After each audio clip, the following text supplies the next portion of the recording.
On today's episode of the Cryptoverse, Coinbase has decided it's going to take the IRS to court over the attack on its users' privacy.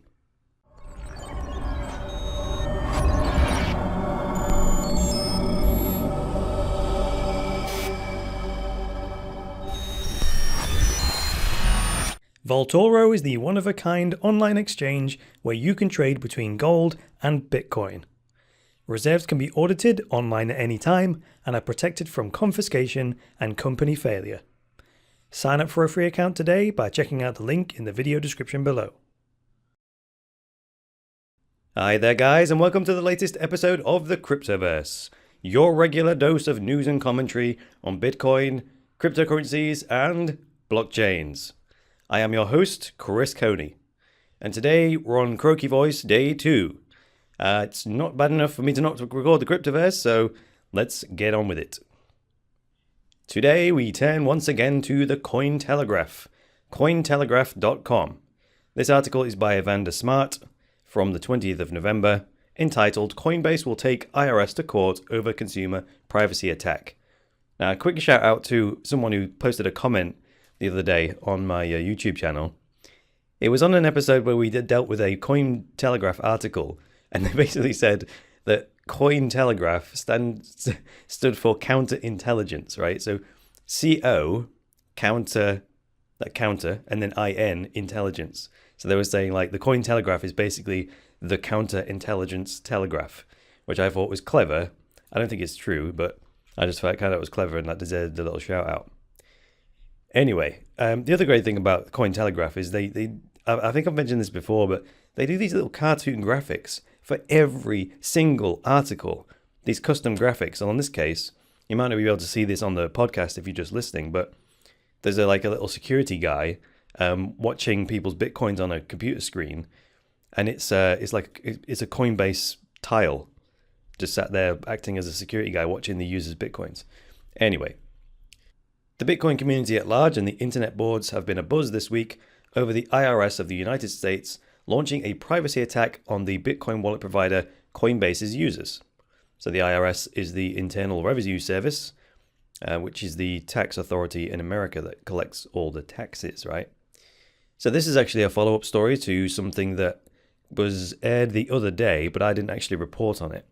Now, the original story was about the IRS requesting customer data from Coinbase.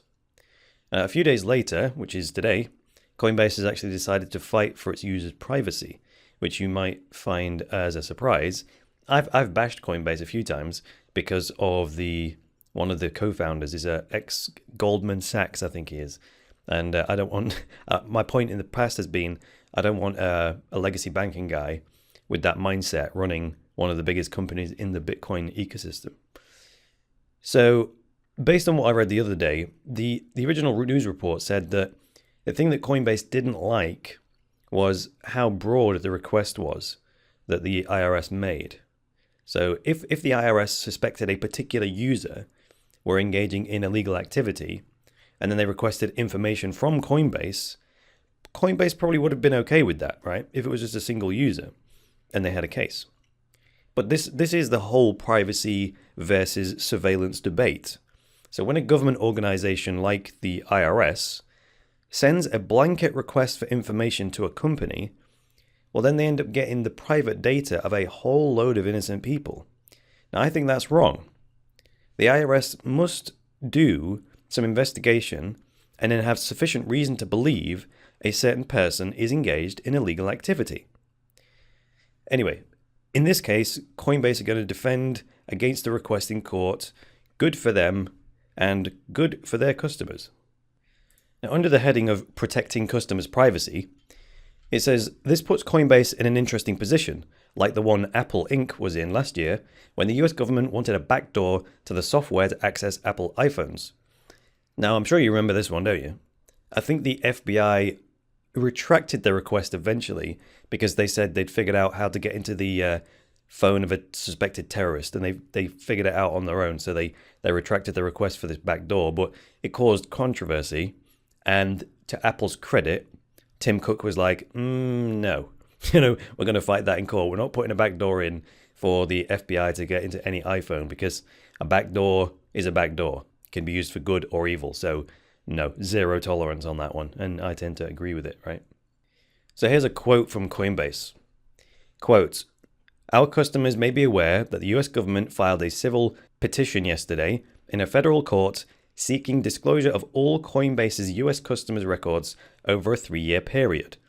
The government has not alleged any wrongdoing on the part of Coinbase, and its petition is predicated on sweeping statements that taxpayers may be using virtual currencies to evade taxes." Close quote. See what I mean about the request being a bit broad? So notice here that it's specifically United States customers. Now, I have an account with Coinbase because Coinbase allow me to process payments when someone wants to buy a course on Cryptoversity. So I needed an automated way of someone paying for the course and then the software on my website automatically enabling access to that course. And I didn't want to do that manually.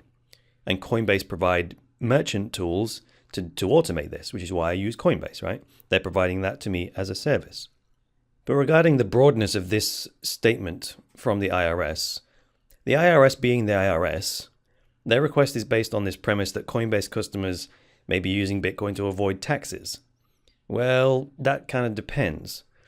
If the IRS recognize Bitcoin as a legitimate currency that is taxable, well, then they have to start letting people pay their tax bills in Bitcoin. I mean, come on now, no double standards. Let's move down to this other quote by Coinbase. It says, quote, "Although Coinbase's general practice is to cooperate with properly targeted law enforcement inquiries, we are extremely concerned with the indiscriminate breadth of the government's request." There you go. That's a repeat of what was said in the original news report. The article then goes on to sort of more broader conceptual issues. It says here, if a corporation is in a country and its national government puts pressure on them to give in, there's not much they can do to protect their users' privacy for long. Now we'll get onto the problem of storing your Bitcoin in a bank in a second, but for now let me ask how the free market would solve this problem. In this case, the US government is putting pressure on Coinbase to give up user data. And users don't like that, right? So that's not in line with demand from the marketplace. In a free market, those users would simply take their business elsewhere. Perhaps they start using a company in another country that is more Bitcoin friendly. Now, of course, in this particular case, there's a problem of not being able to connect US bank accounts in a foreign country, but I was making a more general point about the free market there. And then the article says, the idea behind Bitcoin is to protect your funds yourself, not to create Bitcoin online banks. I read that and I went, hang on a minute. The problem is not with storing your Bitcoins with Coinbase. I personally regularly empty my Coinbase account, but my personal information and my trading history remains there long after the Bitcoins have been removed, which is what the author of this article then goes on to say pretty much in the next sentence. He says, "We did not see anything about millions of users' personal information being collected on a central server in Satoshi Nakamoto's white paper." Now, the reason I'm highlighting this is because there are two distinct issues being mixed together here. One is the fact that we ideally should be storing our Bitcoins ourselves. And the other issue is that the seemingly unavoidable problem of putting our personal information on a central server. Now, revealing our personal information is required because of the legacy banking system. So whenever we want to exchange our fiat currency for Bitcoin, our personal information is tied to that transaction because, again, the fiat currency part of that transaction requires it. Now, I'd say that this is currently the most popular way to acquire Bitcoins in the first place, exchanging your fiat currency for Bitcoin. But while that might be the most popular, I'm going to stick to what I repeatedly say is the best way to acquire Bitcoin. And that's to receive it as payment for some kind of product or service that you provide to the marketplace. Now, I've got some good stuff lined up to help you with this, so stay tuned for that. So thanks for joining me today, guys. If you liked this episode, hit the like button. If you disliked it, hit the dislike button. Please leave me a comment below with some feedback and get subscribed.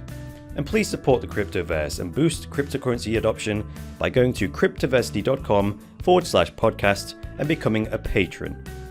From as little as $10 a month, you can secure Cryptoversity's future, get unlimited access to all Cryptoversity courses, and access a private patrons-only chat group where you get direct access to me. That's all for today, guys. I'll be back tomorrow with another episode of the Cryptoverse. Until then, it's me, Chris Coney, saying bye for now.